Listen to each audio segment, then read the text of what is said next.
This thing sounds really good, actually.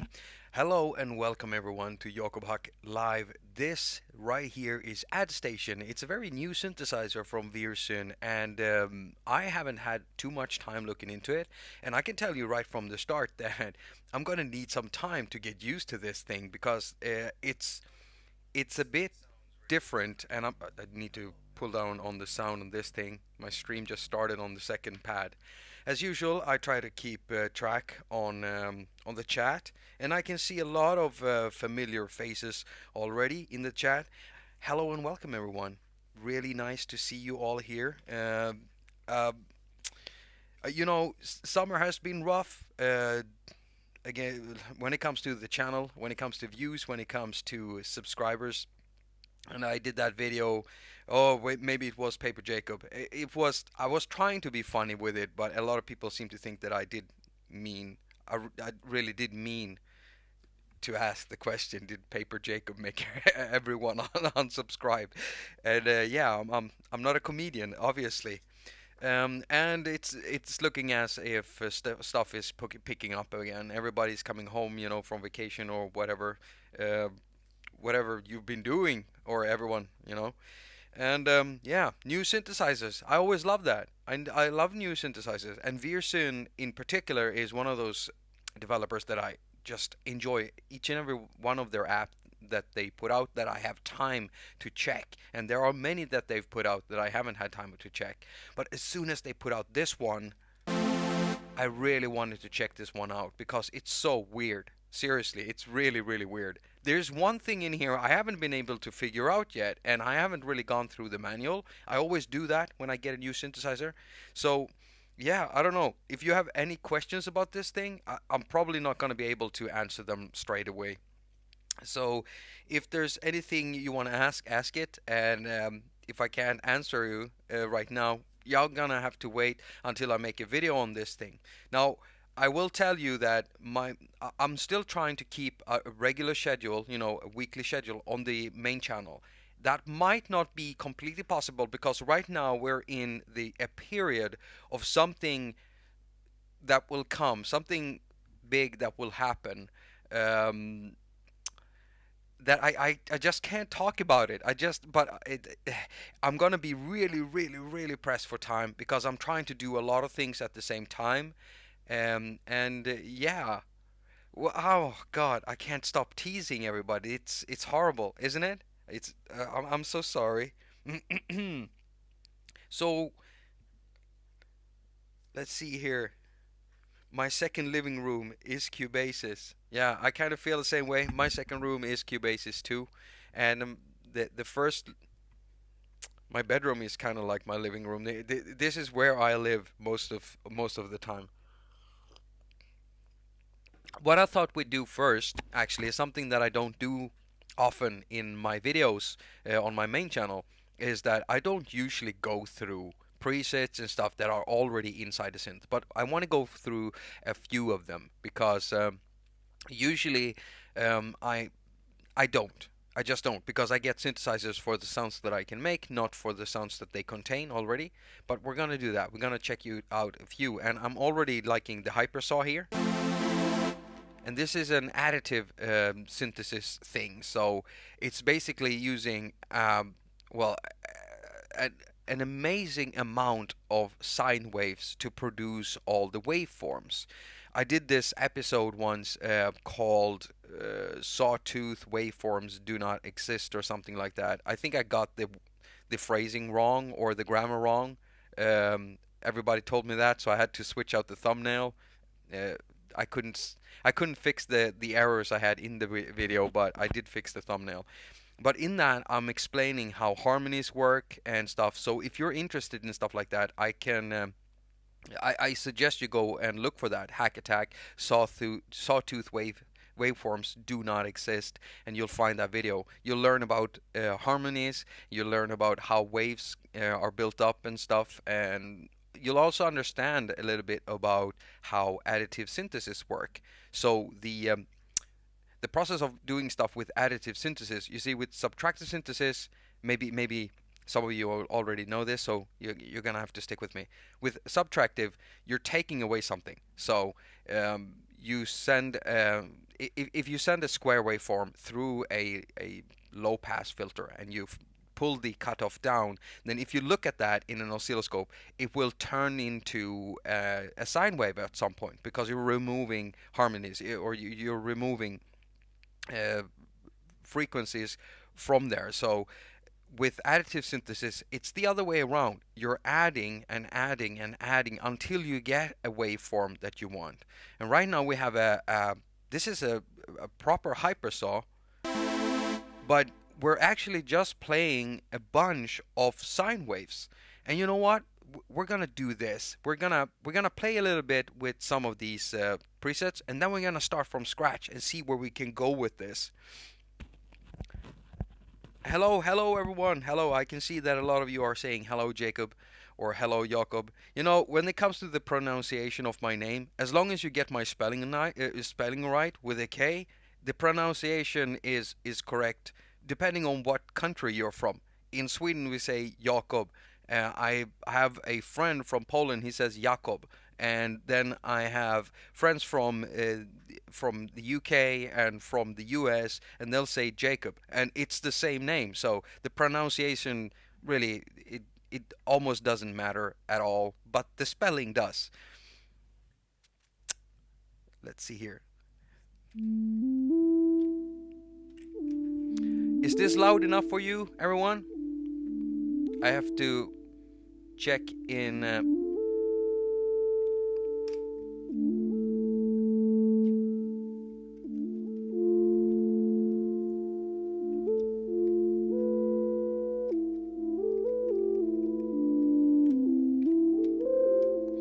This is a very cool preset.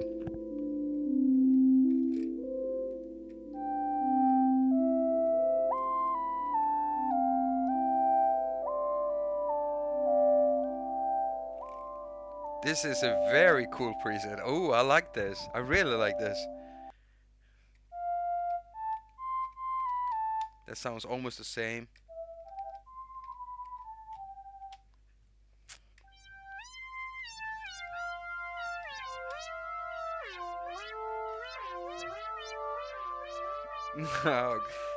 This sounds great. Let's take that down a notch. Down.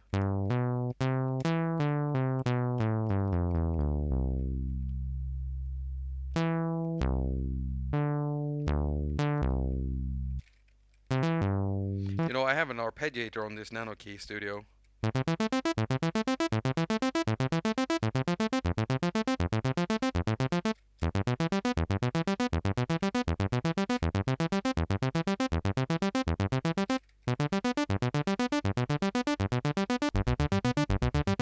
Ooh, there's a bit more bass in that thing.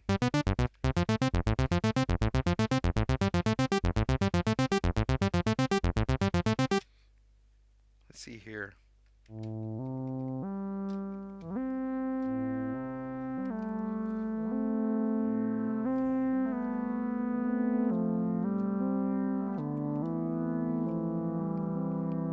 Jacob's Ladder as an album. Isn't there already someone using Jacob's Ladder as an album name? I find this synthesizer already interesting just from the sounds that the developer has tweaked in here. And right now, I feel, you know, from this interface, looking at this thing just from the beginning here, like I said, I haven't been able to go through the Oh, there's only one window here? I'm unsure. I'm completely uncertain of exactly how this works, because what do we have here? Let me just do one quick look in the manual. Oh, okay, right. Let me just check for sections. Okay, so each sound preset can be made up of up to 4 parts, which are comparable in functionality to a typical synthesizer. Okay, so each part. So how do they count the parts in this thing? Because there's a whole lot of squares in there. This is loading instruments, saving instruments, block, sequence. All right. So the main Addstation window is divided in 4 parts, 4-part rows, with each row having place for up to 8 consecutive additive Okay, so I get it. Okay, so 1, 2, 3, 4 parts, and then you can have 8 blocks. Okay, so now I get it. And each part is like a synthesizer of its own. That's why we're getting a synth sound with just one block up here.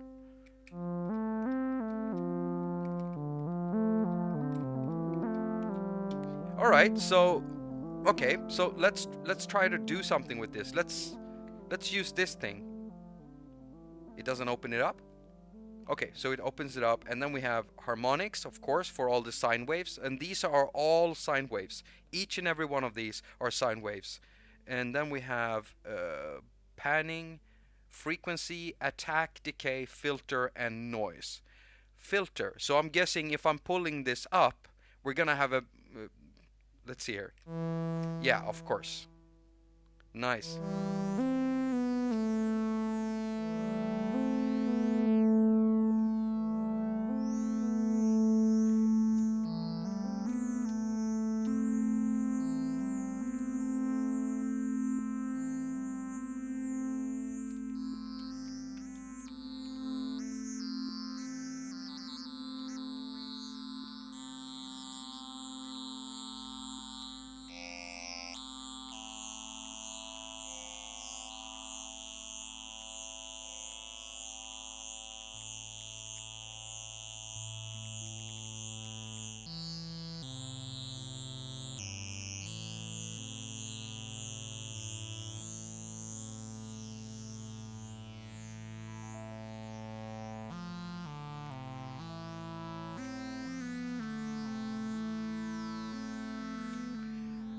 I'm starting to see how this thing works already. This is pretty amazing. Each block is like a synthesizer of itself, and you can have 4 parts, and you can just basically put several of these blocks after one another. And I saw some videos where it played from one block to another. That's pretty cool. So what if we just start out with something completely new? Is there a way of making a complete... Are there no initialized ones? Analog input, keys, leads, pad sounds, experimentals. I like starting from a complete new one. What if I make a new instrument? And I'll call this new. Oh, there we go. Okay, so it's empty. So if I press here, we get a block. And it's loud as hell.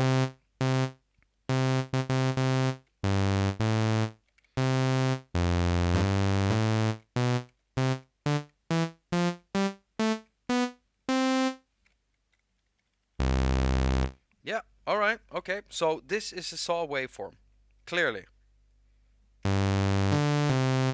Now, I'm seeing some interesting stuff here. Okay, so since we are working with only sine waves, and we can easily demonstrate that, or I can easily demonstrate that these are only sine waves by removing stuff like this, and let's listen to this.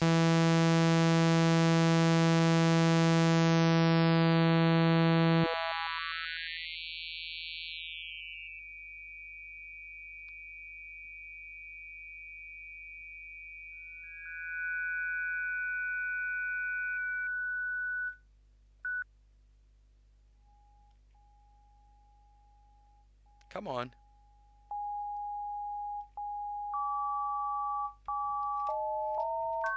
It's so nice. I mean, this is what I like with additive synthesis. It's so weird. I mean, just we're basically playing only like two. All right. Okay. So let's draw this back in here. I know I'm not gonna be able to draw a nice saw waveform. Well, almost. Sounds more like a triangular waveform. To get it really triangular, we could just...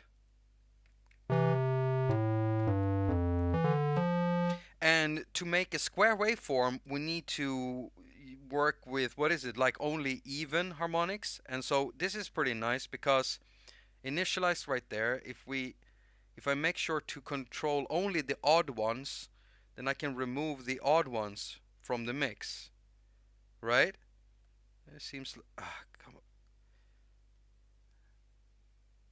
on. We're still getting a saw waveform. I've been trying this, but I need to, like, I need to be able to, let's see here. Let's remove the sharp high frequency stuff here.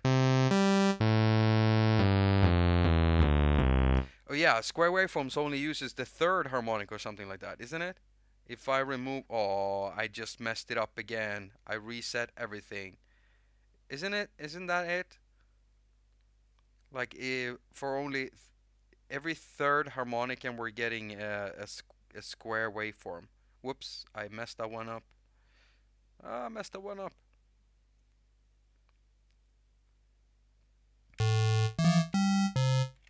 Well, we're getting closer, but still there's a lot of work to do. Well, you get the drift. Trying to draw your own shapes in this is almost impossible without a pen.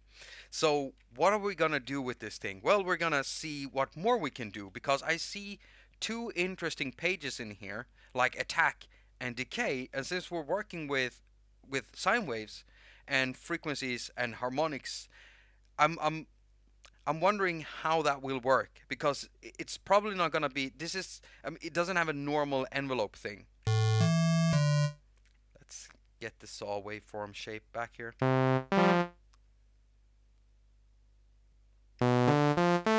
So if we go into attack, right now we have a hard attack on everything. But what if we get a slow attack on the high stuff? That's not slow enough.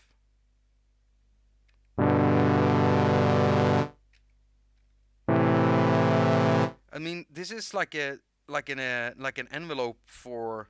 It's like working with an equalizer almost when you're doing this, or like a filter.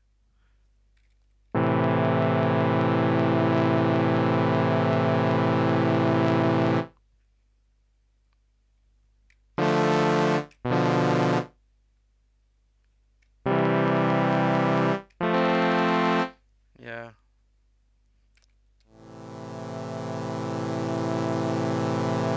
This is pretty neat, because this means that you can have a slow attack on, for instance, the high frequency part, and a fast attack on the low frequency part. So it starts sounding like a bass, and then you start getting the high frequency stuff in there after a time. And it looks as if we got plenty of attack time, up to 130 seconds, it looks like. Yeah, 130 seconds. And it also tells you exactly what harmonic you're working with here.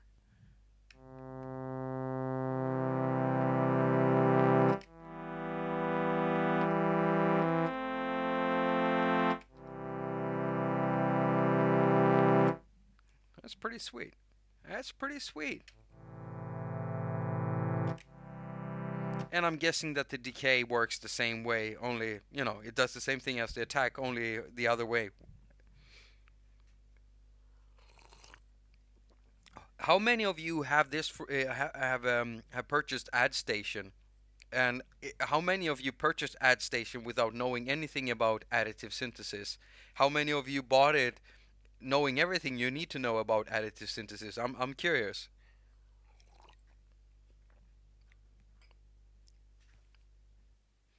Okay, so the filter does that same thing, and then we have noise, and I'm guessing it also works like a little. So if I just wanted some high frequency noise, I could draw a curve like this.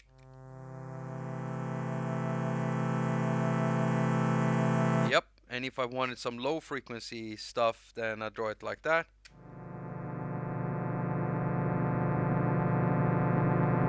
Oh, there's a lot you can do with this. Damn. Alright, so let's do this. Let's remove this. And hey, there were more stuff in there.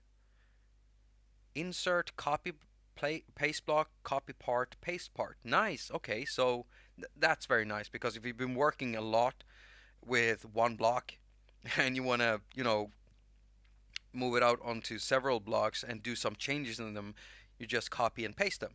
Of course, that's very nice. What else do we have here? Let's go to the harmonics page again, and down here we have something called fractal. Now, I don't know exactly what this would do. You know what? Extent. I don't know exactly what this thing does. It doesn't seem to do anything right now. This is something I'm gonna have to read into. Then we also have the panning page, where you get to pan all of the harmonics in here, which is pretty cool. Yeah. Whoa, okay, so it's like... Oh, that's so weird in my ears.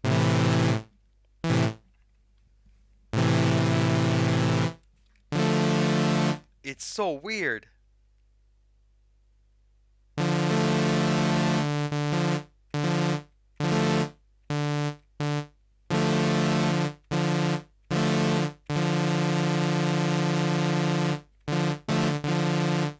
There's so much you can do with this. We have a frequency page.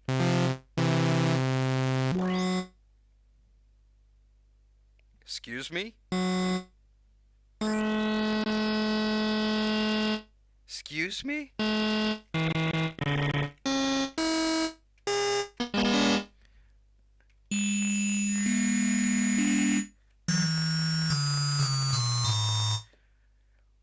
It's gonna take me ages to get really, really good with this thing. There's just so much you can do. Oh, it says pinch to zoom.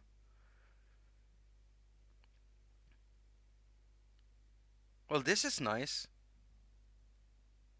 You probably can't do it sideways. Well, you can, but it will only do the amplitude. It won't do a zoom in, so you get in on the bands. But this is pretty cool. I don't need another soft synth in my life right now. Randomize is cool. Yeah, we're gonna try some randomized stuff.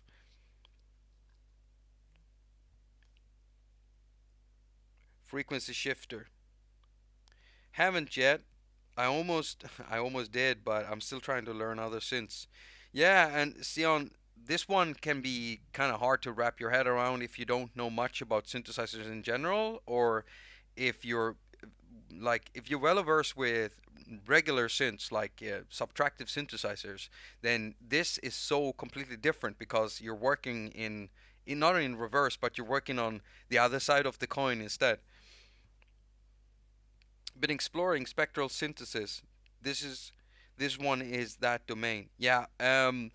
If you like spectral synthesizers, I mean, I'm guessing you probably like the what's the name of that one? Oh, the name of that one. Okay, so I want to show you which one I'm talking about, but I'm so afraid that I'm accidentally gonna swipe wrong on the page or on my screen and show you something you're not supposed to see. Like I said, I have something that's been going on that's gonna happen sometime, and I just can't show you yet what that is. But what is that? It's called I think it's from a Russian developer. It's a spectral synthesizer. I just can't remember the name of it. I absolutely love that synth. He re-released it in a new version, and he also updated it with some MIDI controls and stuff. And you can basically load pictures into it. What is it called? Anyone remember? Okay, so let me do this very quickly so I can see here. Okay, that's one thing you're not supposed to see, but we do have that synth here somewhere. I know I'm getting off topic here. Oh, virtual ants. Just start it up so you can see which one. That one. Nick Zakrevsky. I don't know if I'm pronouncing your name right, but this one you probably like this one too, right? Because I absolutely love this one. And this is a recreation of it's been inspired of that other uh, I think it is a Russian spectral synthesizer. I just can't remember the name of the old one, the original one. And there is one other spectral synthesizer as a plugin format that came out for Windows, and that thing is also based upon that original Spectrum synthesizer. So yeah, I'm a sucker for these things too. And when working with something like Addstation, you're definitely in that domain. You can even hear it when you're working with the sine waves.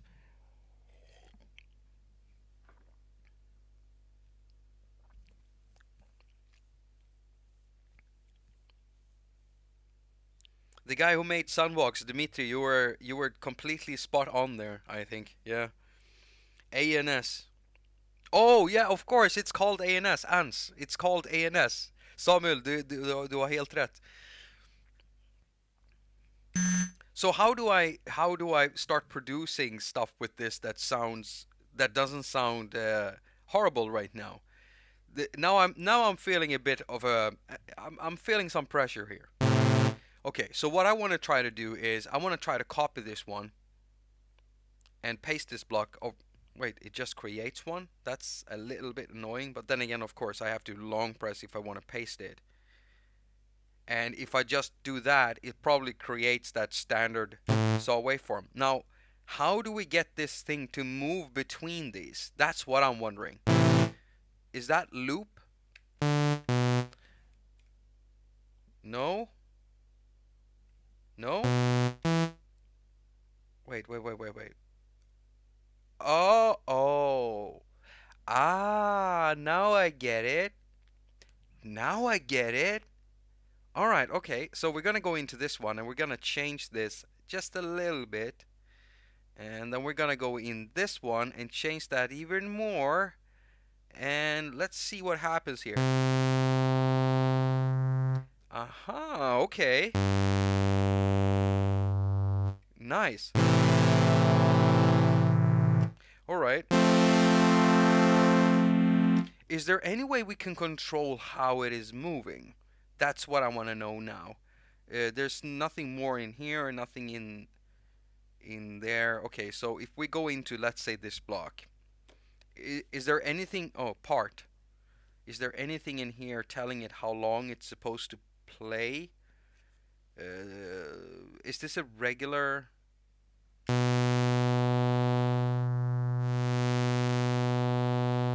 No, this is not what I'm looking for. Let's see here. There's got to be something in here that can help us with this.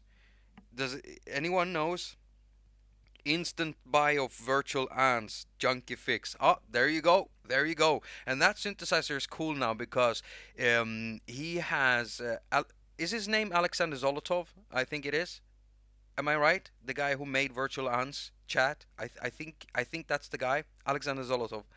Um, he implemented MIDI into virtual ants, so you can actually, if you have several layers in virtual ants with different drawings and pictures or whatever you're working with, then you can control the opacity for each of the pictures. I show that in one of my what is it, like the top synths for 2019 video or something like that. I do stuff like that, but yeah, it's really nice. He didn't have that before, and also he implemented an envelope, a full envelope for virtual ants. So now it's even more like an instrument. You can connect a MIDI keyboard to it. You can control it with knobs, and you can play it properly.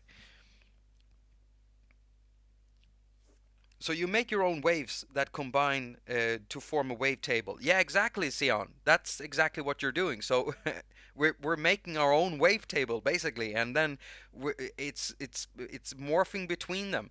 And I'm trying to find out how we can set the actual movement there, because if we looked at this, we have three wavetables basically made out of additive synthesis now. And when I play it, it does this zzz, and then zzz, and then zzz. But if I want it to move like I want it to move smoothly, how do I do that? How do I do that? Is there an option for this? Is there? Is there an option for this? Come on now. Oh, why didn't I prepare more for this? I know why I didn't prepare. I was working on something. By the way, there will be a new video coming out either later today. Sorry. Well, it will be today for US dwellers, I think, and it will be tonight or this morning for people over here in the north. Um, but I'm working on a video featuring the Microfreak vocoder, and I wanted to do something a little bit different than everyone else, because there's a lot of people showing you how to set it up, and I didn't feel like I need to do that. So I'm trying out something different, but that's gonna come out. I'm almost finished with it. How do we do this? Noise mod sequence. Is this it? How does this work? Wait. Wait just a minute.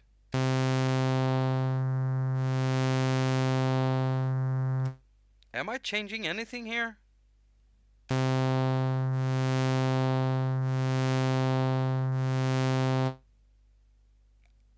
I think we found it.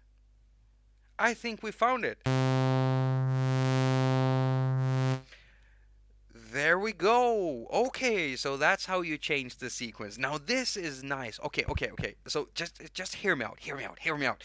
When you make pads, one of the most important things for pads, especially when you're making long pads, for me at least, is when you're making long evolving pads. And so why I like using Waldorf Nave is because those wavetables stuck into Waldorf Nave, let me just bring it up while I'm talking about it.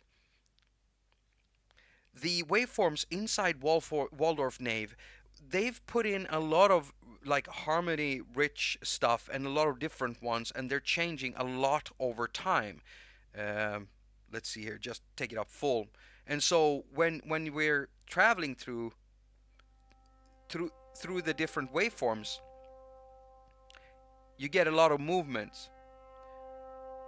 And what I like about Nave is that you can do it very slowly. And when you have a lot of harmonics in there, different harmonics, you can get some really long evolving pads. And in the case of this one, I mean, with Addstation, you get to draw every waveform you're going through yourself. And so the wavetable is completely DIY.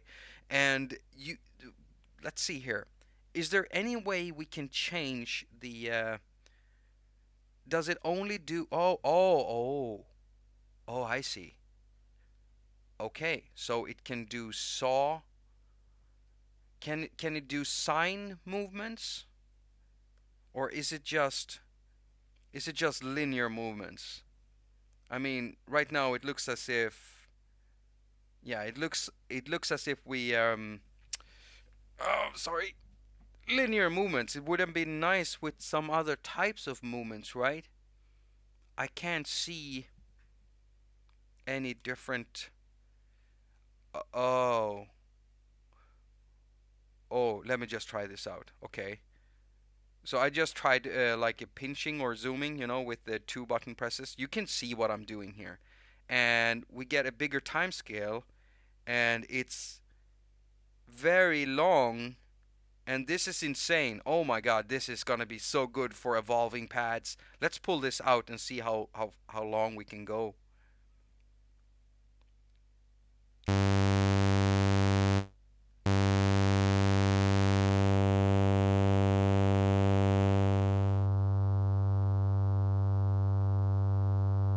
Alright, okay, so let's change the slopes for this. Let's change the slope. Let's do like broader slopes. How can I change the slope for that? Yeah, okay, right there. And let's change the slope for that. This is a bit hard to control, I must say. There we go. There we go. Now we can get some longer slopes. Come on. There we go. There we go. Okay, so we have to touch right where it, like this. This is, Wait, it's down here, isn't it? Yeah, just like that. Pull it back. Okay, let's try to make it really wide like this. There we go. This should be smoother.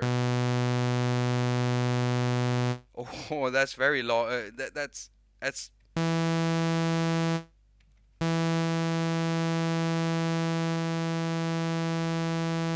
I mean, that's so slow. Okay. Oh, okay. Now I get why it's so slow. Why is it so slow? I'm thinking, and it's because I made it slow. I'm such an idiot sometimes, you know. So is this like seconds? Are we talking seconds here? Like 60 seconds? Is this a minute?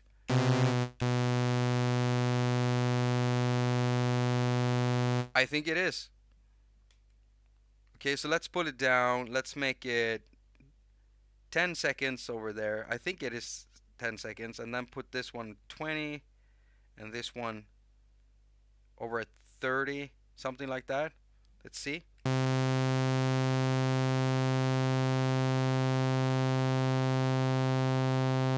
Yeah, that's definitely working. Okay, so let's start drawing some nice things in here. Nice things. Let's draw something. Just make it crazy. That's so like that. Let's do this one with a little bit of weird harmonics in it. This is probably not how you want to go about making your waveforms, uh, but either way.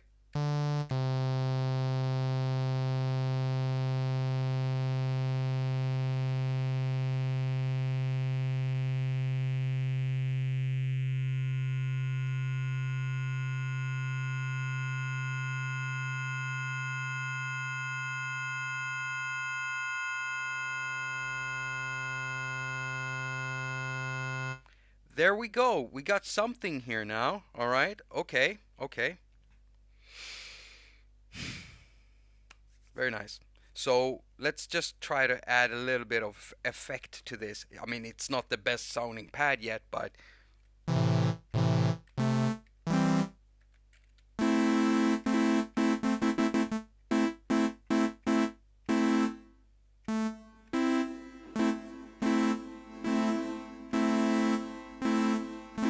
I'm not too fond of that reverb. It's a bit too metallic for my taste.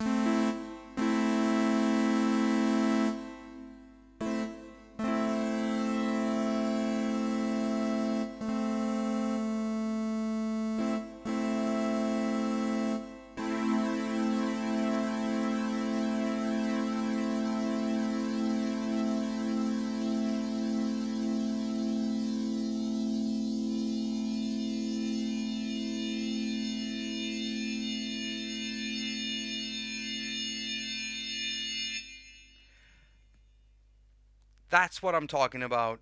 This is something I want to work with. Oh yes. This is going to be great for pads. And as Samuel Lindemann says, for layers to. No, you don't get to do that, Samuel. You don't get to correct that. We have 4 layers. 4 layers that we can use for this. I love layers. I want lots of layers. I hope it's okay me poking fun at you, Samuel. I mean, I do this all the time. I say stuff wrongly all the time. It's part of being Swedish. It's what defines us, Samuel, right? Everyone else listening from any part of the world, that's what defines us Swedes. We just can't get our words correct. That's how it is. Okay, so in a very short amount of time, I have at least been able to understand kind of how this thing works. I mean, I already knew a bit about additive synthesis, but then finding out exactly how this thing works. Now, this would be so. I just. Let's go to the loop here and do this. Let's just choose one of them. Remove that, go into this one, and we'll do a bit of this instead. Let's remove the even ones.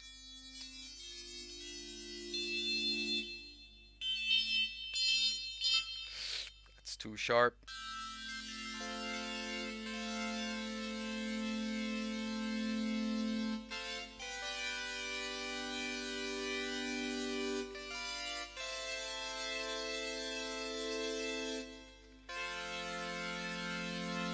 Let's pan this.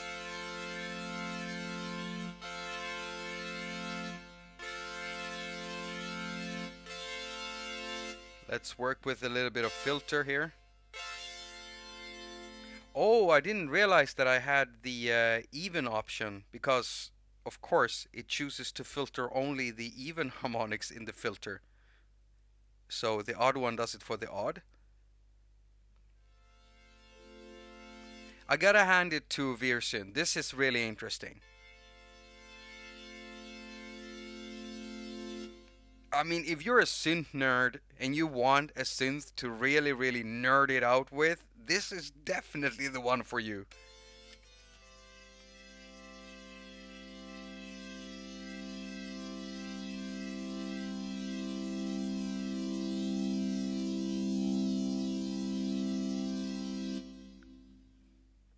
Let's do some stuff with this one.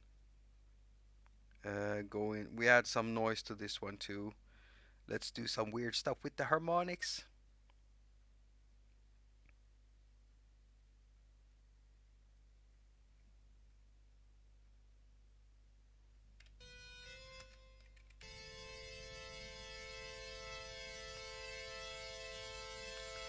Let's see here.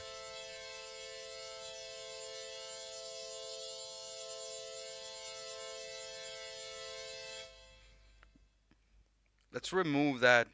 I don't like the reverb at all. Let's remove the chorus.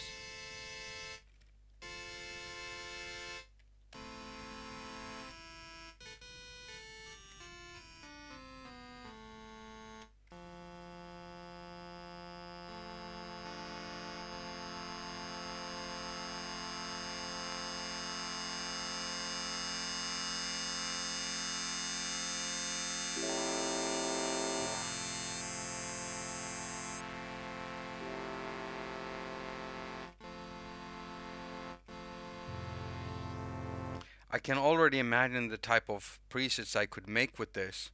But here's the thing.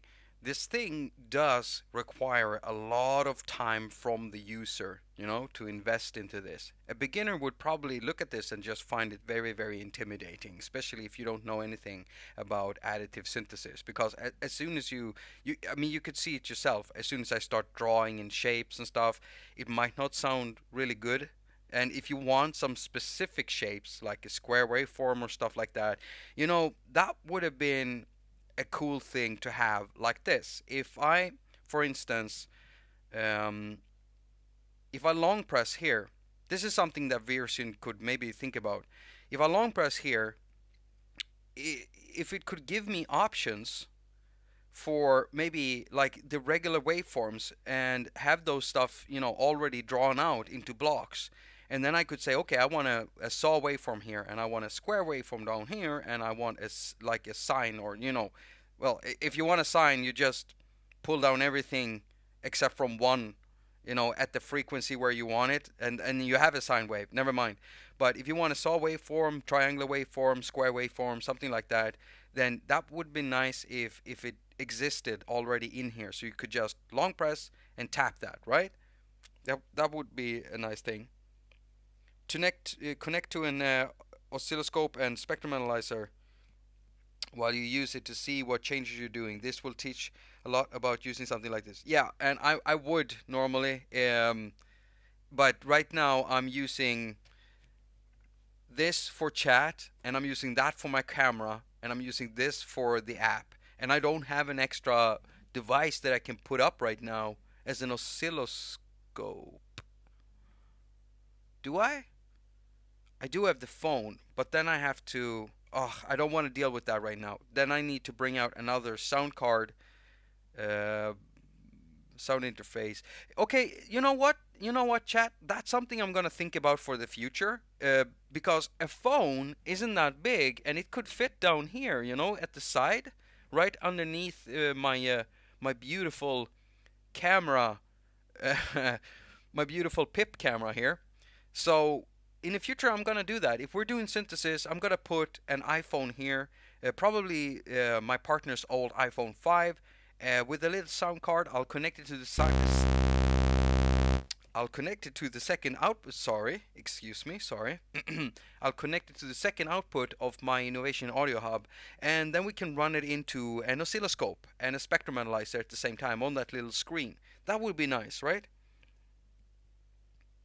I mean, later, of course. Yeah, but I still think it would be what would be nice. Insert, by the way, what that does is probably if we've got two here and I want to insert, like I want a new one inserted in between, then if I long press and press insert, yeah, it did that. Okay, so, but that's interesting though. What it did was it moved this one that was already here, it moved it over here, and then it put a new one in there. And as you could see, I had two loops chosen, right? Two of these chosen, two wavetables chosen. And when it inserted it, it just pushed this one out. It didn't extend the loop. It kept the loop at these two. Block level. What does this do? Oh, okay. Oh, you can actually control the level like that. Oh, so this is pitch then?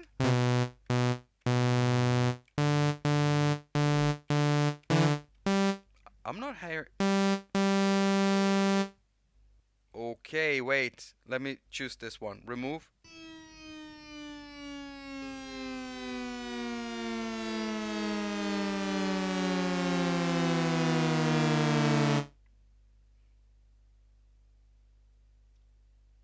What?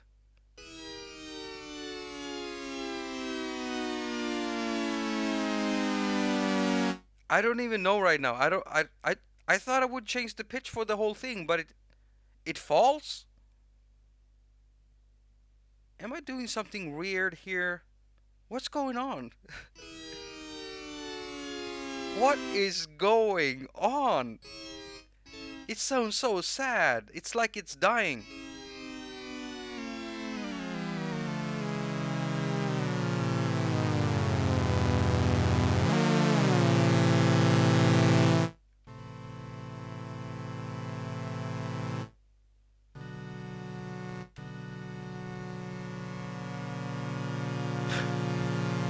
Is it supposed to do that? I thought it would like keep the pitch. Is it maybe because of my looping? Let's see here. Could that actually be it? Let me see.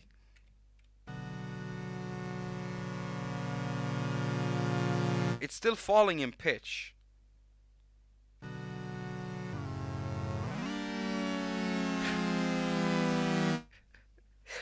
What is controlling that? Why is it falling in pitch?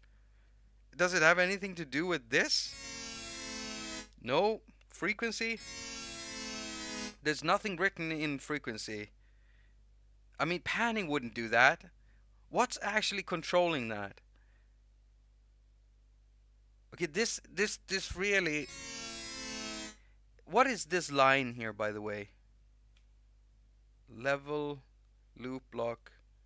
What does that line represent? I'm trying to find...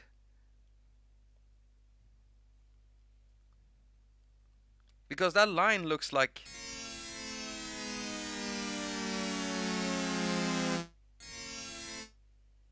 I have no idea, people. I have no idea. Anyone?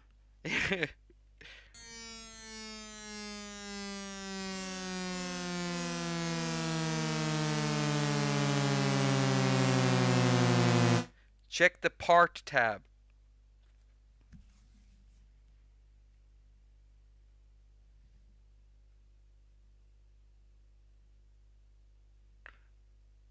Does the sequence have anything to do with? No. Is it the pitch mod? Because this...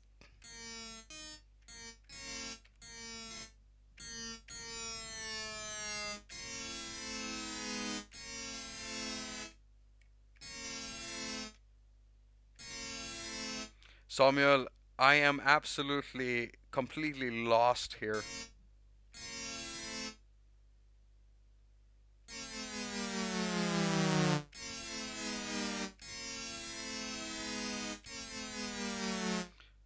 Level mod, pitch mod. I thought it would be the pitch mod. Is it the pitch mod?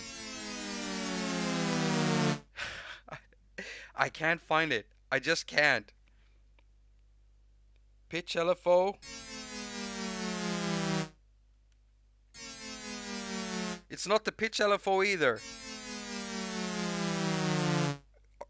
I don't understand. I don't understand. I say sequence. I think he's right. Pitch LFO. One ask, one filter, one envelope. I've disconnected the LFO for the pitch, so it shouldn't be doing anything. And the sequence, it only deals with the looping, but wait. Time? Mod?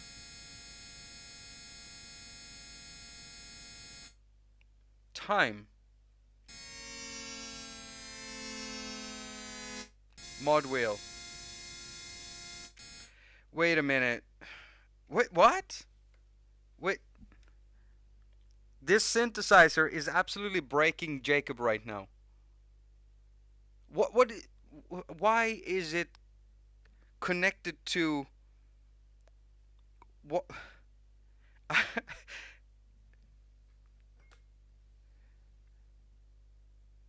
Well, this is what I look like when I'm broken. I'm absolutely broken right now. I just can't figure out why it would do that.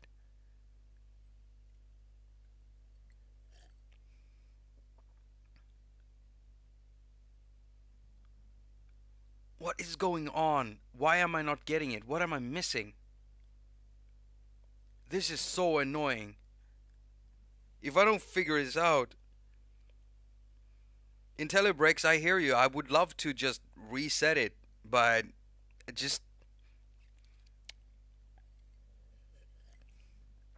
Okay. Okay. All right. Okay. I think I will. I'm just... Samuel Lindemann just gave up too. That's that's funny. Okay, Samuel, I need to read the manual too, and especially when it comes to the pitch, because I don't get why it works like that. It definitely was tied to the sequence. We could hear that. When we just adjusted it with a longer fall, we could definitely hear the pitch falling slower.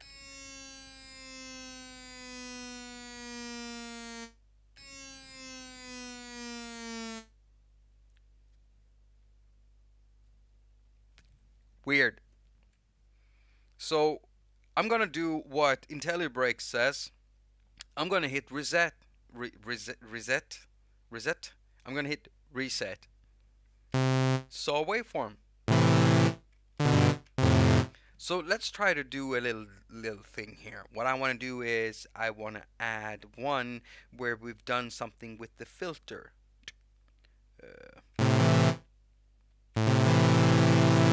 No, I went into the wrong thing. I just want to go to the block and then deal with the filter here.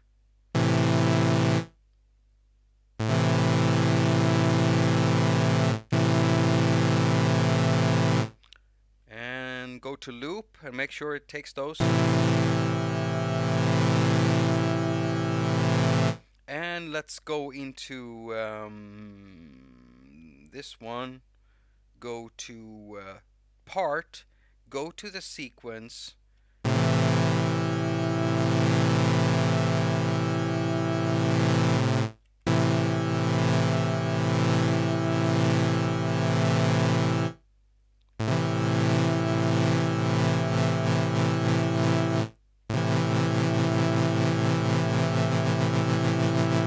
all right.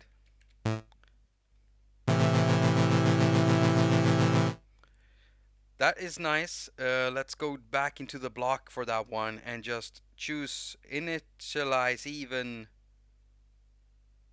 Let's unselect that and just draw a nice little filter shape.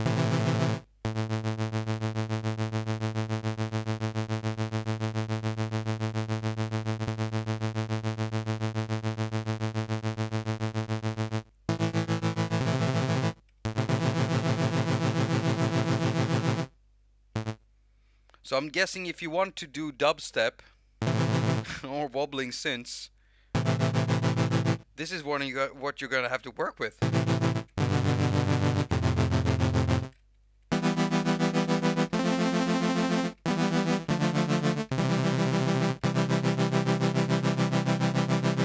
Hold down initialize for preset shapes.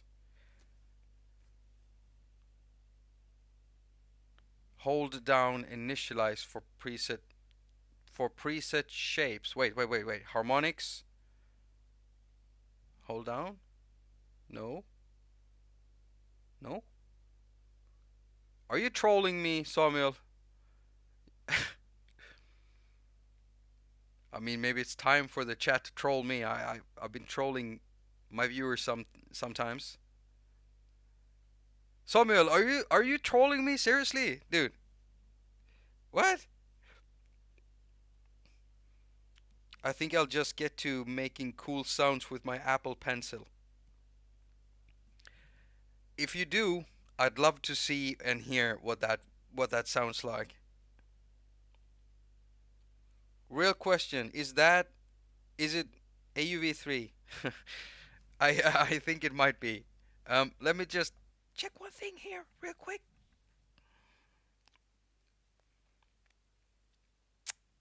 God. I don't even check that, you know? It usually comes later. I just open up the app so it fills out the screen. I play around with it. And Addstation is definitely AUV3. There you go. AUV3. Yup. Effects. Edit. Effects. Edit. This is very nice. What happens if I do that? Oh, it just resizes it. Yeah, but this is sweet. Ah, neat little synth there. Kind of hard to see the text when you start getting like really tiny. Imagine when this is full of little blocks of waveforms. Yeah. Well, now you know it is AUV3, but I'd rather use it like this. Okay, when we got that going on, we can at the same time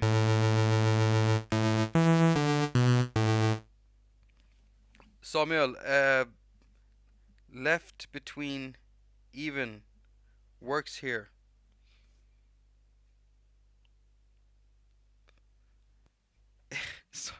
Samuel, is he trolling me? Everyone, do you think he is trolling me? Maybe it doesn't work for me. I don't know. Hold it in. I'm holding it down, but I'm not getting any. I'm not getting any shapes. Can I do that? Is it broken? Is it glitched? If I open up a new one in it, nope. I'm not getting any new shapes. So maybe something is broken in my version. I don't get it. Let's do that.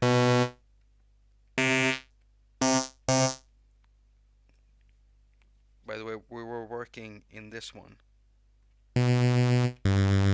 Let's pull down the volume on these two while we're working on these new ones.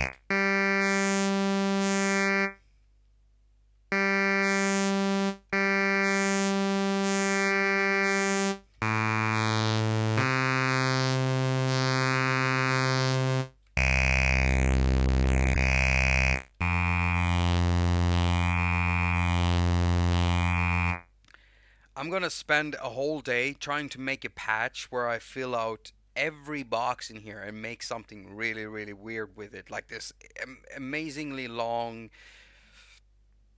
How long could we go? Like, let's see here. Let's check the part again and go to sequence. Because this is seconds, right? How far can we go? 2,400. What is that? How long is that?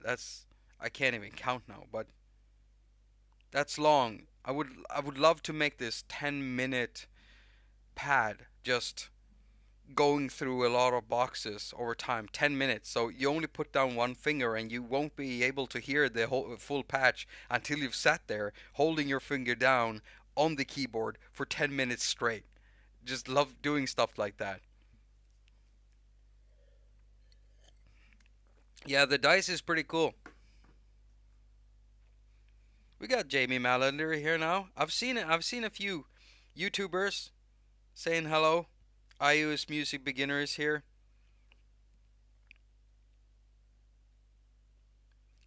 It's buggy at times.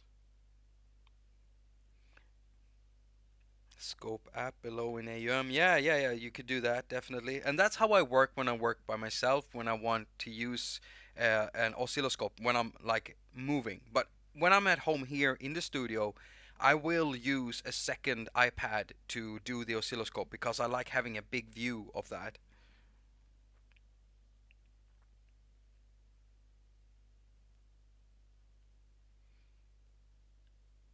Russ got a some Samsung TV that works great in night mode. I almost use my like all of my iDevices. I set them to night mode, except from when I'm recording videos. When I record videos, and if I need to record a screen or if I'm doing a live stream like we're doing now, then I run them in like the standard mode with the blue light. But when I work by myself, I turn off lights, I pull down on the light levels, and I'll do a night mode because my eyes, me personally, I feel better when I work in that mode. I feel less stressed.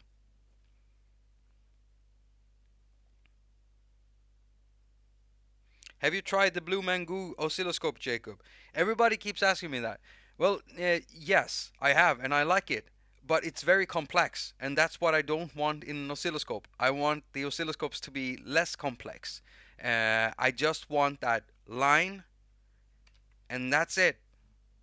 That's it. That's why I made that video. I waited for this oscilloscope for 6 years. But if you want like a proper oscilloscope with a spectrum view and everything, that Blue Mango thing it's excellent. It's absolutely excellent. It's great. Definitely something I would recommend. And of course I will be making a video about it at some point, hopefully before the end of the year, considering how much stuff I have to go through right now. Plus, there's this big thing that's gonna come that just is gonna eat up so much of my time, and I can't talk about it. Remove, remove, remove. I'm tired of listening to my own trying to make patches. The fact is that I'm just really bad at making patches when I'm trying to do stuff live. I'm really bad at it. And I usually need to have stuff trained, or usually need to train or practice something, or have like an idea of a patch I want to make. Sorry for shaking the cam, and I don't have that right now because this was really really unprepared. But then again, the most of what makes this great is just talking to you. So depends on what you're measuring. Can you use an iPhone like a digital multimeter? Yeah, you would need probes.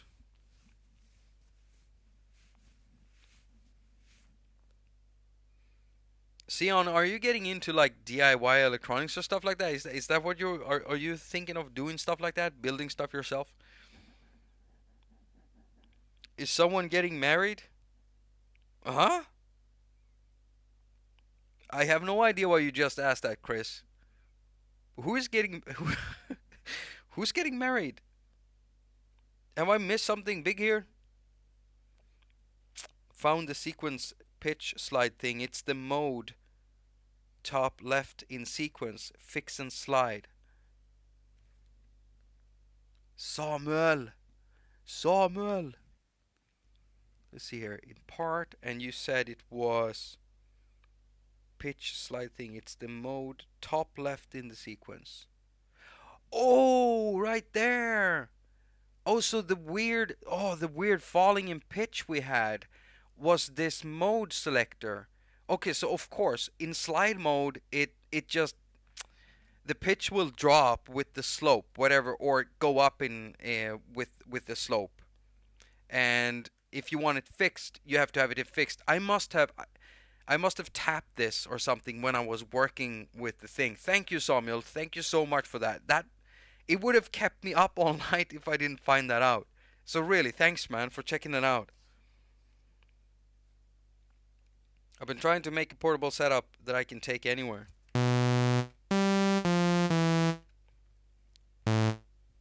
I've had a lot of different portable setups.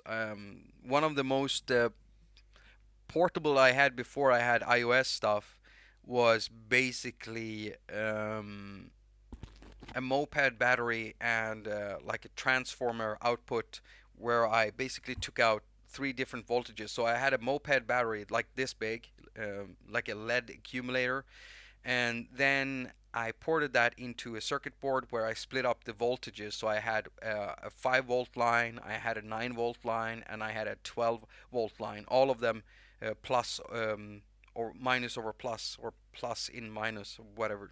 Yeah, the polarity is important. And then I ran like I brought this thing with me a lot. I had like I used to own.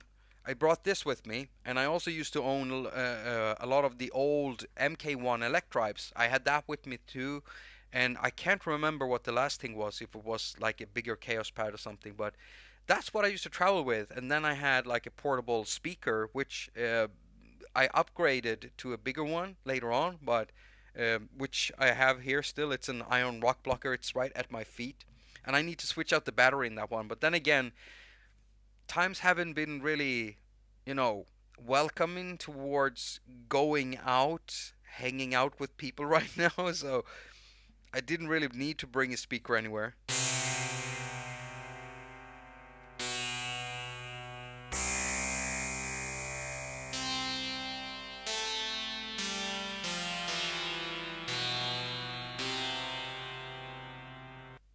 What's a perverted delay? What the? What just happened to my ears? What's going on?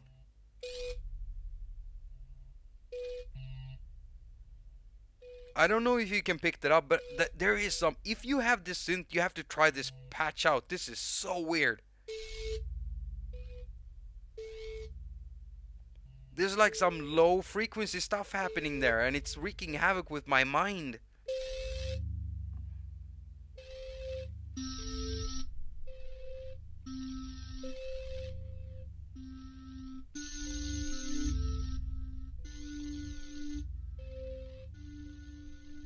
This is so weird.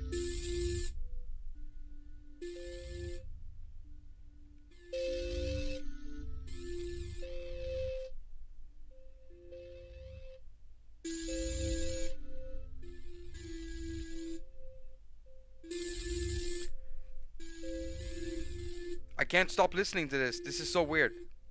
Okay, so Samuel, you're telling me that the block... No, wait, what did you say? You said... Fix stops blocks from moving. It's the slope that controls the pitch glide. Slope? Oh, okay.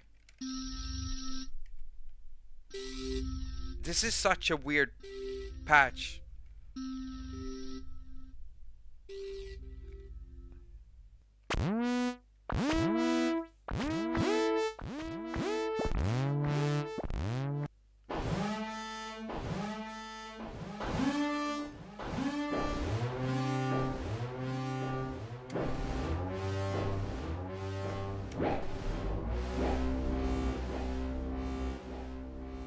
This is cool. Oh, I'm really liking this. Oh, yeah.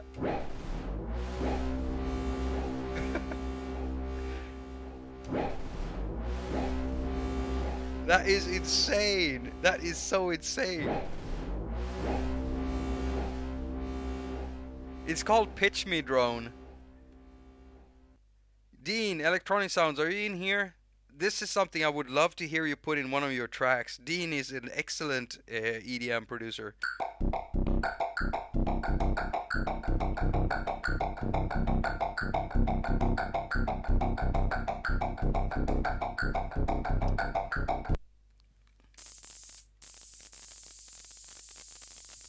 Okay, so it's radio noise.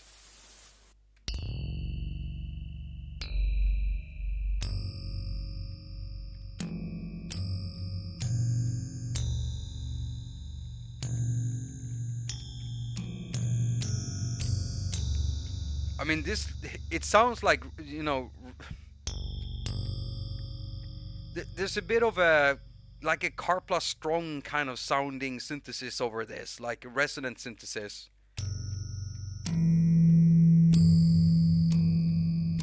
This is great if you want to make like percussions. I'm gonna have to study each and every one of these presets to learn kind of new ways of making sounds, because I'm not used to working with sounds in synthesizers like this. What? What? There's nothing in here. Wait, okay, noise drums. It's the wrong one. Where is it? Where is it? Where was it? The weird one. There we go. So what do we have here? It's just one. Okay, so there's some weird panning going on with the frequencies. Something weird going on with the pitch. Something done with the attack and decay. Ooh, you could pretty much build any type of timbre you want with this engine.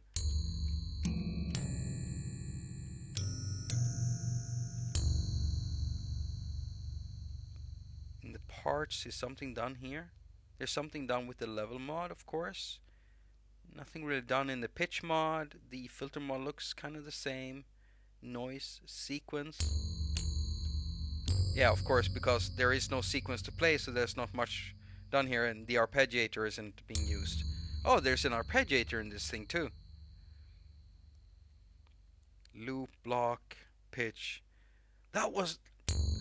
Seriously, what's been done in this thing? I can't... How do you do stuff like this? Seriously, I have to learn.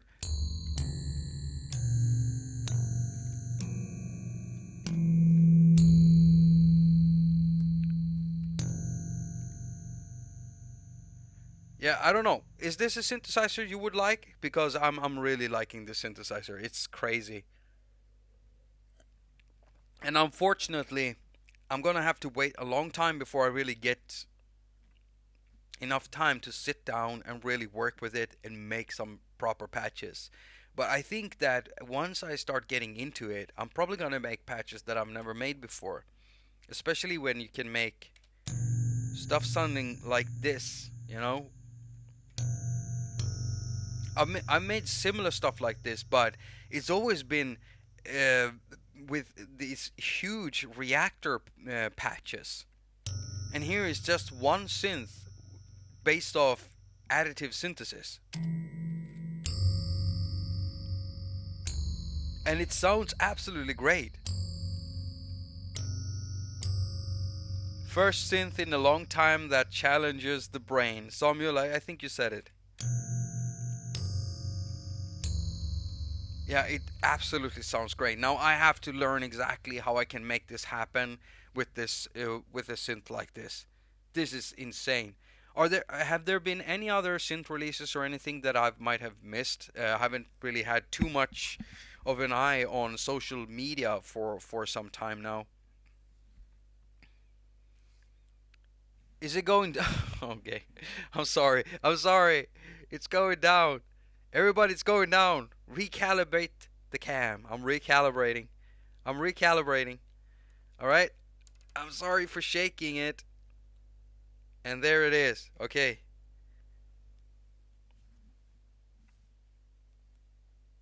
Gotcha. Gotcha. You know, the other day I was recording some footage for the microfake video that I'm working on. And I only have this. You know, it's a microphone stand. It's not often you see it in my videos because usually my camera is on it. Whether I'm using a mobile cam, you know, the iPhone, or if I'm using the webcam like I'm doing now, or if I'm using my DSLR cam to get close-up shots and stuff. But when I use the DSLR cam, it's an older cam and it's actually a mirror cam. It's not mirrorless. It's got mirror and everything. I like it because of that, because then I can use a proper viewfinder and everything. Especially when I'm out taking photos, I really like having a proper, you know, the eye viewfinder. So it's so heavy that in certain, you know, when I try to do certain things, I have to have the beam like extended, and if I forget to hang my heavy bag on the end of it, on the other end of the beam, then the camera will slowly over time just do this. And I've sat so many times filming and recording videos and playing, you know, for an hour, not noticing that this guy beside me just keeps going further and further and further down. And I won't even notice it when I reach over, I'm done recording, I'm pressing stop, I take the memory card out of it, I add it to my to the MacBook now, open up the file, and I don't even notice that the camera is now lower than it was before. And I don't notice it until I start scrolling through the video where I see the picture just doing this until I only have half of the synth in view, and then I have to redo everything again. It's horrible. Sometimes I've put books under the boom so it won't be able to fall any further than a certain point.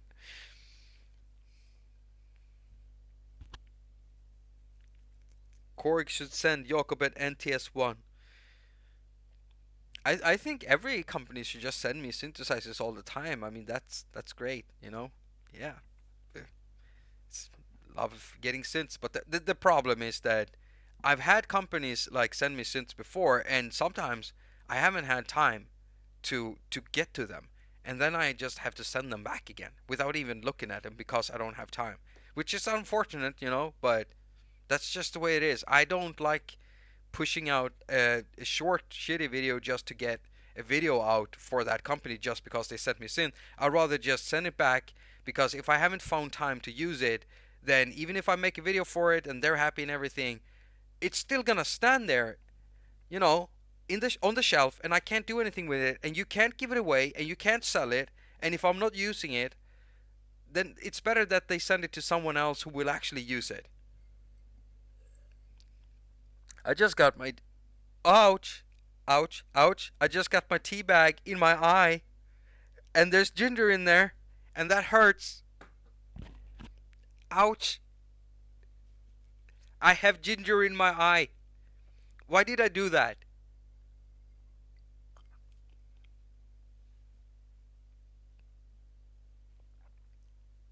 Oh, why did I do that?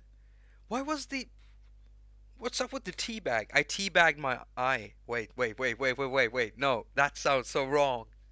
That could mean something else. I teabagged my eye, everyone. Don't you just hate it when you teabag your eye? Maybe I should call my next album Teabag. Oh, Jesus. That stinks a little bit. Teabagging my eyes.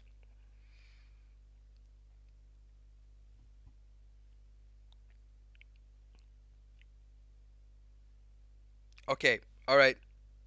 I'm good. I'm good. This is so stupid. Why did I do that? I hope my I hope my partner isn't listening to this. You know, she's on the couch waiting for me to get off stream so that we can eat. She's gonna cook for me. She always does when I stream. So what like I'll be I'll be going away in half an hour or something like that. I'm at a point in the stream where I'm not really sure what to do here because I've already realized that I won't be able to make any cool patches with this thing right now as it is, because I've only had it for a little while, haven't gone through the manual. Samuel has had to help me rigorously throughout the video. We figured out a few things of how it works, but there seems to be a lot to this synth, and it really boggles my mind in a good way, because it's not often that I get a synthesizer that just makes me go like, wow. It's like, yeah, it's cool, it sounds great, but the usual stuff is there. Even when it comes to FM synthesis, I feel like that, because FM synthesis has been one of the, well, it's one of the types of synthesis I like the most and have liked the most for a long time, and so I've done it a lot. I've worked with FM synthesis a lot, but additive synthesis I haven't worked with like a lot, and so far I haven't found a synth that I really like to work with, for extended periods of time. But listening to some of the patches in this thing, it really inspires me. Really inspires me. Yeah. I didn't put the link for this app in the description yet, but I'm sure you'll find it if you wanna find it. I mean, it's called Addstation, written together, ADD Station. Hello, Irvin. Hello, Irvin.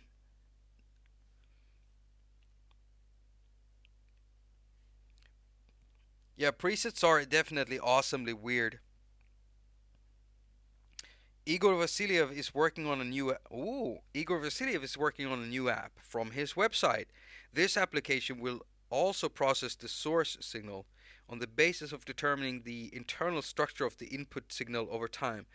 It's probably going to be something weird and wonderful, Nick and everyone else. I mean, oh, his name is Igor Vasiliev. I got his name wrong. Who is Alexander Zolotov? Wait, Alexander Zolotov is the guy who made Synthesizer, right? And Igor Vasiliev is the one. Am I getting it wrong now? Oh, Jacob. Either way, I have featured these guys on my channel before, and I really like the work they do, both of them. Irvin Castro, that got AUV3. This thing has AUV3 definitely. Additive Pro is easier to get grips on for additive, and it does FM too. Yes, it is. And let me just show that synth while we're talking about it. It's from Audio Damage. No, not Audio Damage. Oh, yeah. By the way, Audio Damage has an additive synthesizer too. Uh-oh. I think I messed something up. Okay, so Audio Damage has this is also an additive synthesizer, and it's Phosphor 2 from Audio Damage, and it's the same thing. You draw in shapes in here, and this one is also cool because you can actually choose sawtooth waveforms, and you can choose. It has this list in here: triangle, square. Supposedly, the other one should also have that, but this is also a nice additive synthesis thing.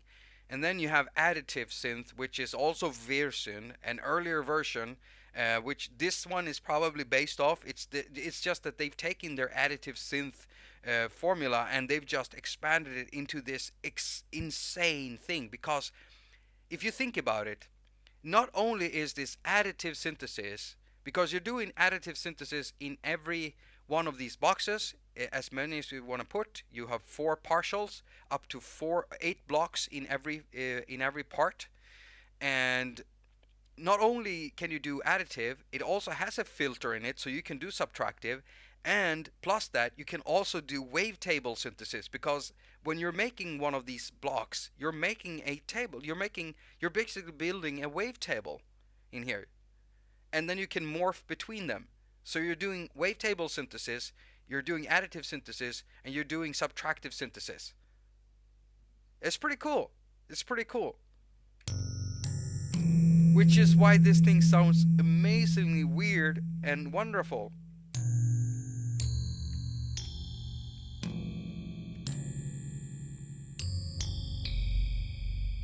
wow.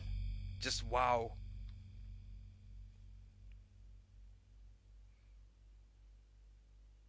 They're actually one in the same, as they both are adding or subtracting harmonics. Addstation just shows it for real. Yeah. Maybe consume a lot of RAM. You know, yeah. Okay, so the way it works with, well, I don't think it's consuming a lot of RAM, but what it does consume is a lot of processes, a lot of CPU, okay? And it actually has a DSP load meter right here, and you can't see it, but I can tell you that right now, with just this loaded, okay, let's just make sure that nothing else is loaded. Right now it's showing 17%. It's using DSP at 17%. And the more voices you play, the more that's going to go up. So voicing is very much tied to CPU load. So if I play 3 voices, it jumped up to 26%. Yeah, 26%. 4 voices, it jumps up to 37%. Okay, so if you're loading this thing, and let's say you're doing a pad with 4 notes, and then you're using it as an audio unit extension inside AUM, and you want to use a drum machine and this and that, and you want to add effects, you better make sure you're using one of those newer, really fancy iPads, you know, with the octa-core and everything, because I'm on an iPad Pro from 2015, and this one is a dual core. So I'm feeling I'm feeling the age in it, especially when I want to do heavy projects. You know, having to bounce a lot, having to export stuff a lot to Wave, uh, even when I'm working in something like Cubasis. So Additive Pro is an additive FM synth, while Addstation is additive subtractive wavetable. Is that right? Well, pretty much. iPad Air 2. CPU goes crackle town. Too many notes. I get it. I get it. I mean, the older your iPad is, like, let's say this iPad right here, where I'm checking the chat from all of you lovely people in the chat room. This is an iPad Mini 2. And this thing, ugh, if I loaded Addstation onto this and I tried to play 4 or 5 notes, it would probably just start crackling and popping and it wouldn't sound good. Yeah, you're getting old, but can still be used for a lot of things. Can you layer sounds in the same app? Well, definitely. I mean, like I said, so this row is one part. And you can look at these as independent tables that you can make, or independent waveforms. But the thing is that each and every one of these blocks is like a synthesizer of its own.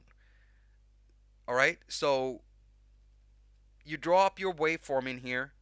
It's got a filter, it's got an envelope, it's got noise, panning, some stuff like that. It even has uh, modulation options, and that's just for one block.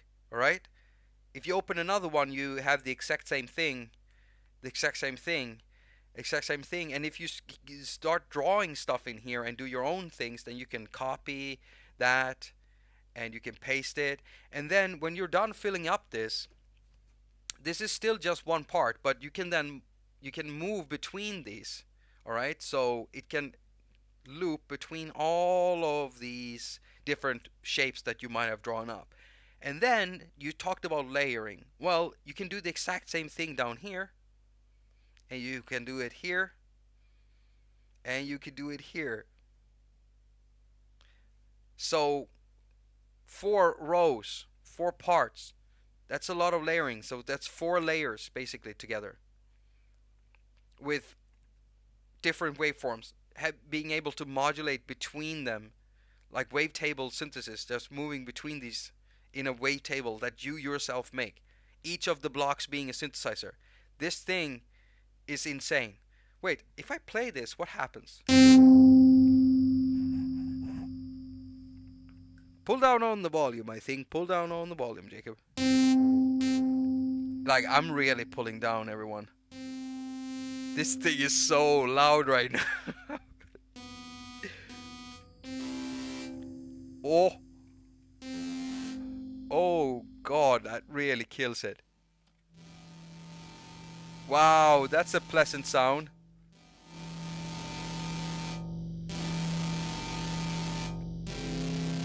Okay, so it sounds bad, but that's because I've just been adding up all kinds of stuff in here. Okay, and it's basically playing four of the same. Well, this one is different, but I've just added three saw waveforms, and I haven't pulled down on any levels. So it's, of course, it's gonna distort.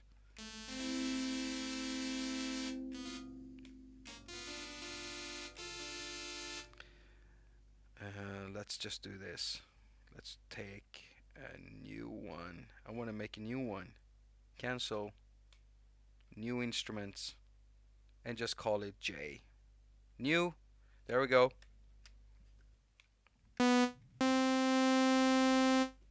Open this up real quickly. Draw a little bit. Make another one. And then, of course, go to the part and go to the sequence.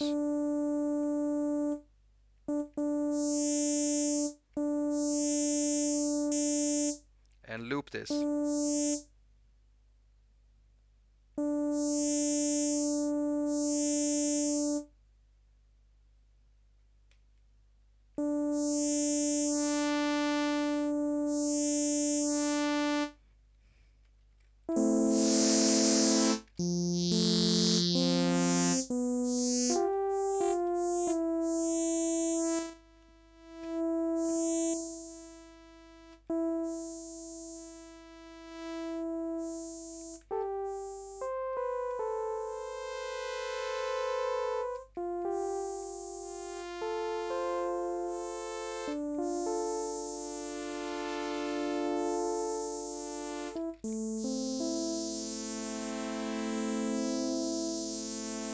There's just too much to do with this, and you know, this is actually a synthesizer I would love to live stream with again when I actually know way more of how I can make sounds that I want to make with this thing, because I'm sure I could probably show you some really amazing results you can get out of this thing without having to spend too much time on it. I mean, you know, some of the patches that I've made for some synthesizers in the past, I would never show you how to make them because no one would want to make them. You know, no one would want to work like that. You're basically sitting and doing stuff for hours. It's just, yeah, it's just, no. No one wants that, especially not when it comes to sound design videos. Usually people want them really, really short.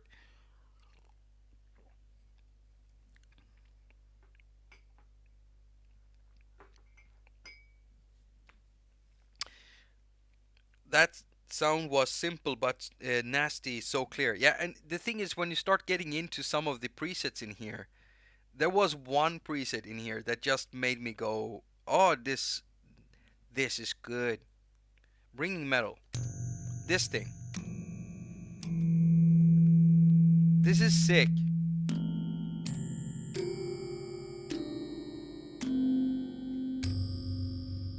I mean, this is so sick.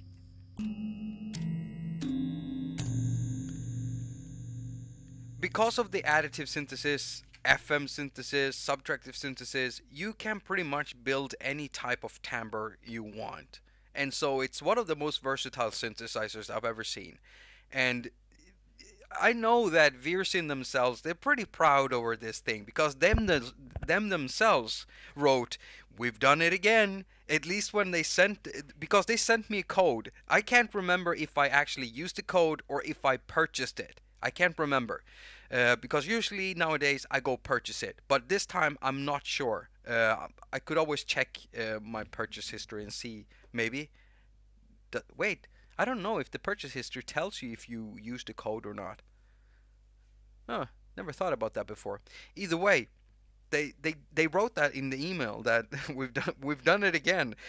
They're really proud of it, and I think they should be because it's a really cool synthesizer. Compare with the Audikit's bass 808, that bass. Yeah, that's I actually don't have that plugin because it was a limited thing, so I don't have it. and I don't know what to do with it. I mean, I tested it back when before it came out. I was one of the testers, and so I had time to test it. But I was working on a video, a deeper video. I think it was one of my docutorials, and so I never got around to actually doing a video about it. And then when I wanted to make a video, uh, the campaign was over, so you couldn't get it anymore. Well, you can, but the price is like insane or something. I can't remember. Either way, there's a lot of their stuff I would love to review now that I have a little bit more time. It's just that it's not going to be worth it because no one can get them. And if you can, but who's going to pay $999 for something? I can't remember. I think they did something like that.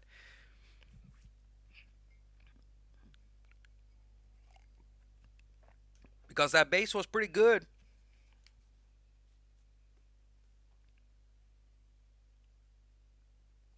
Got to go cook. Yeah, I get that. I gotta go in about 10 minutes because my girlfriend is definitely cooking now. I think we're streaming for 1 hour and 40 minutes. Yeah, so in ten minutes I gotta go.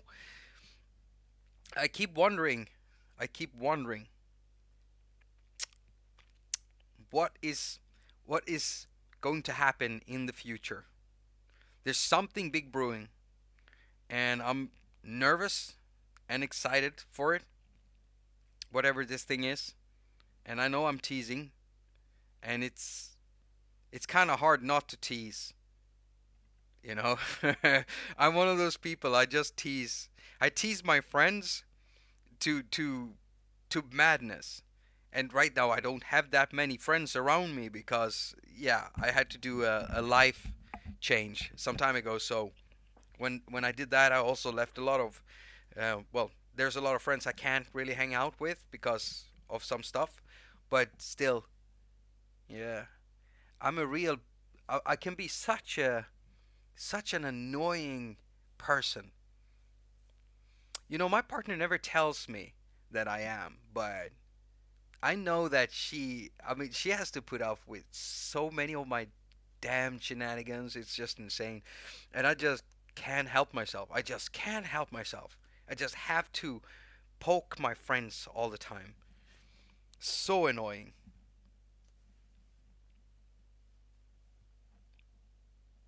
They said more promos for apps next year, even the old ones. Okay, that's good. That's good, Samuel. I hope so. I hope they open up those ones. Because I mean, yeah, it's cool to own something that is, but I don't want to make a video about an app that no one can get or only get for a limited time, because I make videos that I try to make videos that last a little bit longer. Uh, yeah, don't make us hot, Jacob. What? I'm sorry. Yeah, like I said, I'm a troll. I like trolling people. Whenever you find out what it is, you're gonna realize why I've been keeping it so quiet and why.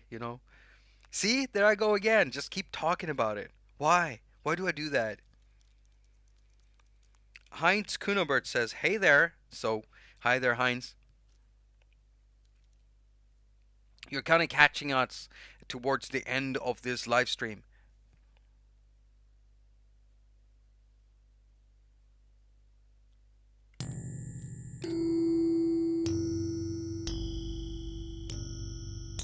I'm still really fascinated by how good this sounds. Hey, wait, how does this work? Or do you tap? Oh, you tap, of course. Listen to the overtones here.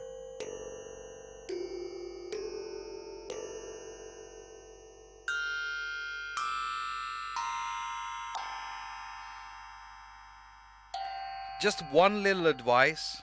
If you get the synth, you know, let's see here. Just, where is it? A sawtooth?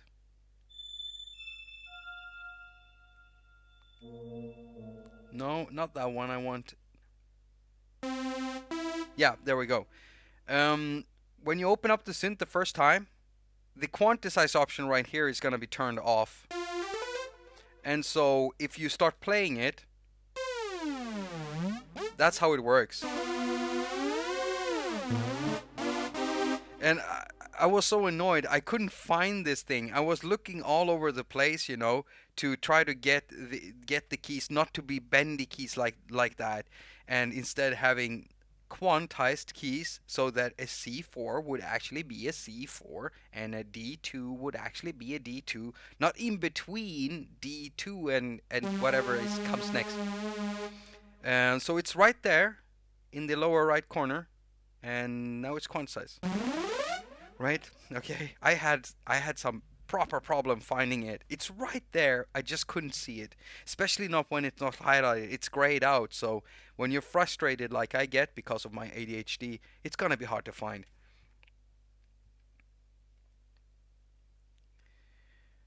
Jakob haQ. Let's see here. Would you like to check out the app developer Matt Pfeiffer on Twitter? Matt Pfeiffer on Twitter. Are you telling me I should check out the app developer Matt Pfeiffer? He's developing a serum clone for iOS. Oh, now I get it. All right, Matt Pfeiffer. Let me just write that up so I won't forget it. I'll just send an email to myself. Matt Pfeiffer serum clone? Question mark.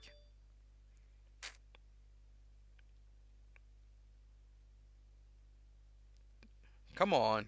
There we go. Matt Pfeiffer with PF, was it right? Pfeiffer. Serum clone? Question mark. And sent. Thank you for the tip. I'm going to be checking that out. I know a lot of people are going to get absolutely crazy if that's the thing, if there's actually a serum clone coming. But here's the thing. I do think that we have a lot of synthesizers that are extremely good on the iOS platform. Versatile, interesting ones. And I would definitely say, after just spending a little time with Addstation, Addstation is definitely up there with the weird and wonderful and also the extremely powerful. Absolutely. So let me get at this for some time. You know, give me a few months and I'll probably come back with some really, really amazing presets for this thing. Yeah. And stay tuned for whatever I've been teasing about, and you know, because something is coming.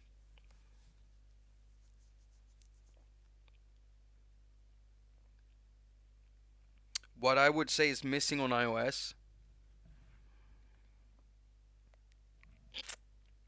There's a lot of stuff missing on iOS actually.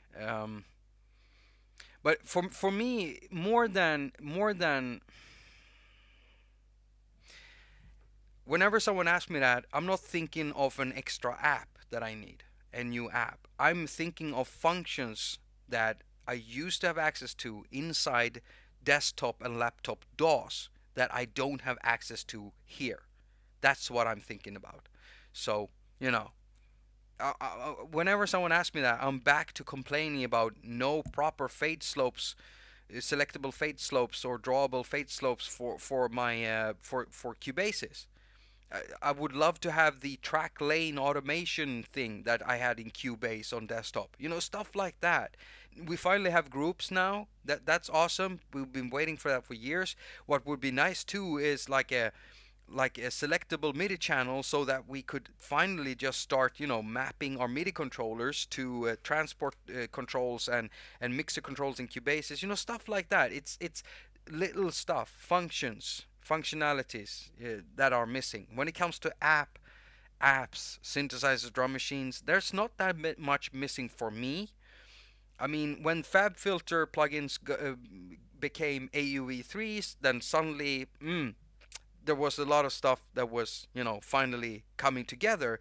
However, when you're using Cubasis, you can't use the sidechain because there is no audio unit multi-in-out support. Only AUM has that. So now I have to do this weird contrived setup where I'm using the plugins inside AUM and then porting them into. You see what I mean? It's like, it's the little things. You know, this thing of us setting up an AUM session just so that we can use plugins and port that audio out from this whole app setup into another DAW, it's like going back to 1997 or something, working with Rewire and Cubase and Propeller Heads. Sorry, Reason Studios Reason.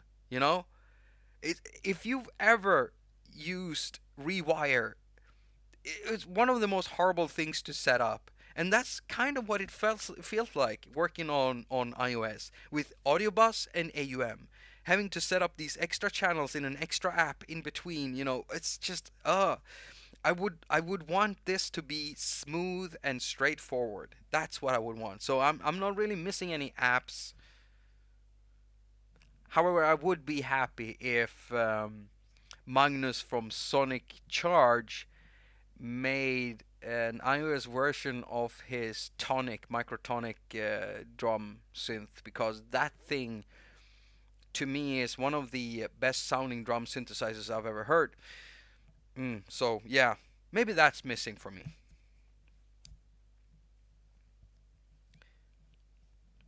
I installed 13.7 today. No oddities so far. Oh, you're talking about iOS? Yeah. iPad OS 14. Yeah.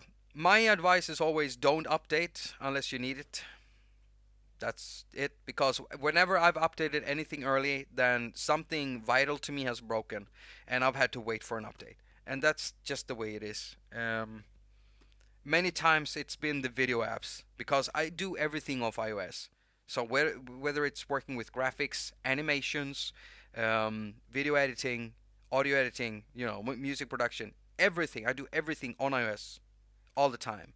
So if one of those things stops working for some reason, you know, me upgrading, then I'm crippled. And I now have to use maybe a slower iPad, or maybe like a few of my iPads here, like this one, which is the most powerful of the oldest one. I can't even edit the videos the way I do in LumaFusion on this one because it's so slow. So I'm always afraid that I'm gonna cripple my own production by updating early, because whenever I've done that, it's been a bad thing. So a lot of people might say, hey, it works for me, and they might not be doing all of these other things, you know, where there are actually problems that will crop up. And let me just tell you, I can't say exactly what it is, because if I do, I will be violating a term of agreement between me and a developer. But there is this one weird thing that is related directly to iPad OS 14 that makes it very bad for some synthesizers. So don't update early unless you have to, okay?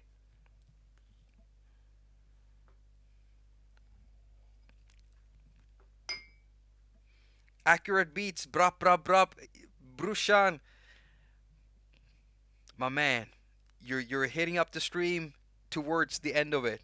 I'm gonna have to go like real soon and have a meal, because my girlfriend is, well, she doesn't like it when I call it girlfriend, because I mean we're old. We're not old, but we're older. But I don't know what to say. It sounds weird saying my partner all the time. It's just my partner. And I don't want to blast her name out there because of the internet. All right? So that's just the way it is. I don't show pictures of my family. I don't blast their names out or anything. I keep that off, you know, because of the internet. And I've had a few few weird, crazy stalkers. I'm sure they're lovely people when they're not stalking people, you know? I'm not saying that they're like bad throughout. It's just that some of the stuff that they've written to me is just it's not stuff that it's not gonna earn you any good points with me. That's for sure. We got Enrique here. Sup, Enrique? You're late. I know you're late, man. You really want to buy it? Yeah. You've missed a lot, but you could always scroll back and check through what we've been saying in this episode. Like, it took me an hour to find out like kind of how it works. And then Samuel Lindemann, he helped me discover some stuff because we had some weird pitching going on and stuff. You could probably just skip through it and find the good parts in there. Just call her your wife. Who cares about the actual ceremony? Yeah, my wife. Couldn't miss this, buddy. Enrique, you've missed most of the stream because I'm gonna end it soon. I'm so sorry, man.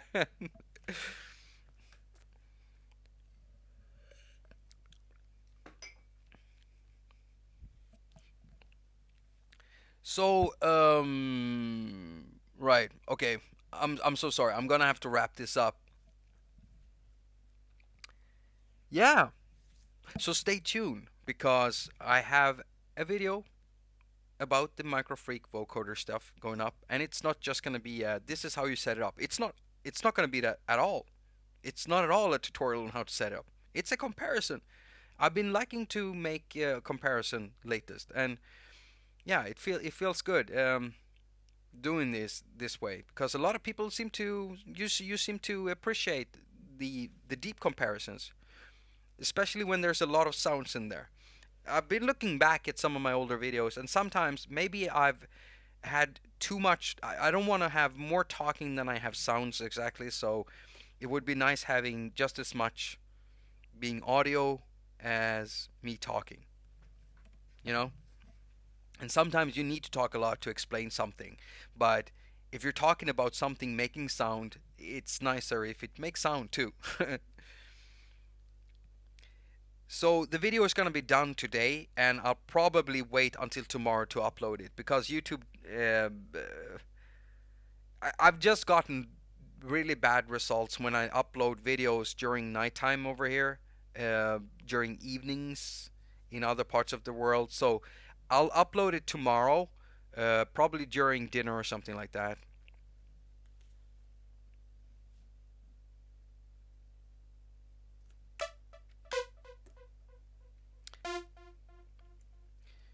No problem. I love to serve, Sion. There's a lot of nice shout outs out there. And you know what? I want to shout out the whole chat and everyone watching the streams afterwards and everyone watching the stuff on my main channel. Big shout out to you all. The main channel recently got over like 30k subs, and that feels great. It feels absolutely amazing. It's still growing, and it's sick. You know, it's sick in a good way, in every possible good way. It's insane. And yeah, like everybody says, I didn't expect that, but I didn't. I really didn't. I had a goal of reaching it 10,000 subs, and that was my main goal. That has been reached now.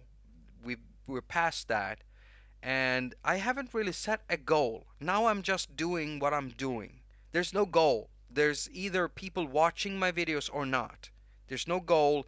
It's just I just need to make videos, and I need to try to make every video better than the last one, and that's it. And we'll see what we can build together because that's basically what it is. I don't wanna sit there and just I'm gonna punch it to 100k. Forget about that. If it happens, it happens. I just want to make good content. That's all. I want to focus on the content itself. Thank you, Accurate. Yeah, it feels great. It feels great.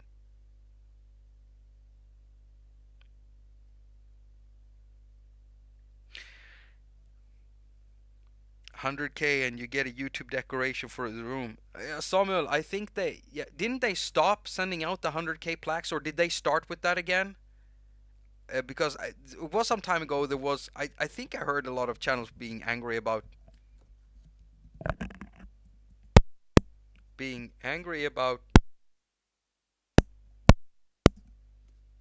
Hello, is it working now? I'm so sorry if I killed your ears. Some time ago they stopped doing it, and I do think I saw some YouTubers, complaining about the fact that they weren't gonna get their 100K plaque or something. Maybe they started again. Yeah, sure, it would be something awesome, but you know what would be even more awesome? If I know it wouldn't be possible, but what would be most awesome would be to get a small profile pic of every subscriber to this channel and then put it together, you know, all of them tiny, into a wallpaper, and I would put that on the wall because that's what it's all about. It's about the all the accounts logging in, checking my videos, pressing that subscribe button. I would love to be able to put every profile picture together to create a wallpaper. That would be so amazing, you know. And every picture would be as small as a pixel, probably. I mean, imagine if I was able to get 30,000 pictures. I don't even know if I have a device strong enough to even run a software for that just to put that picture together. But that would be so amazing.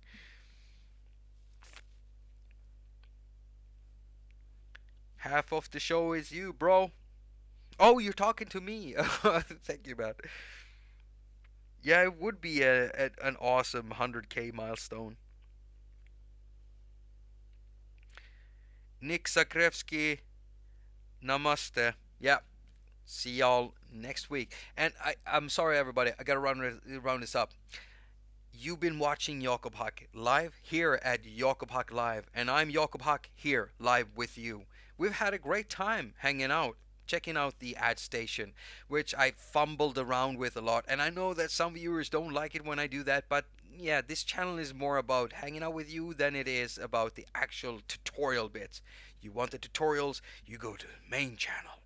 As usual, I wish you a very productive week. Now go finger all of your stuff and have a lot of fun doing it. Now watch me looking stupid trying to find the off button, because that's a thing on this show. It's about here somewhere. Oh, I usually type some hearts or something. Peace, Brushan. Brushan. Brushan. Here, let me type some hearts while I try to find the off button. I'm multitasking, everyone. I'm multitasking. I'll see y'all next Wednesday at 2000 hours UTC plus. Wait, is that daylight time savings and stuff? You know what? You know when it's done. You know when it's due. I'm gonna start putting up the live stream like earlier so that people will see it earlier on this channel. I think I found the off button. There we go. Wait, oh, I selected the window. Okay, now I can press. There we go. Oh, right. Yeah, it's asking me if I want to stop. Okay, so now I'm going to stop. There we go.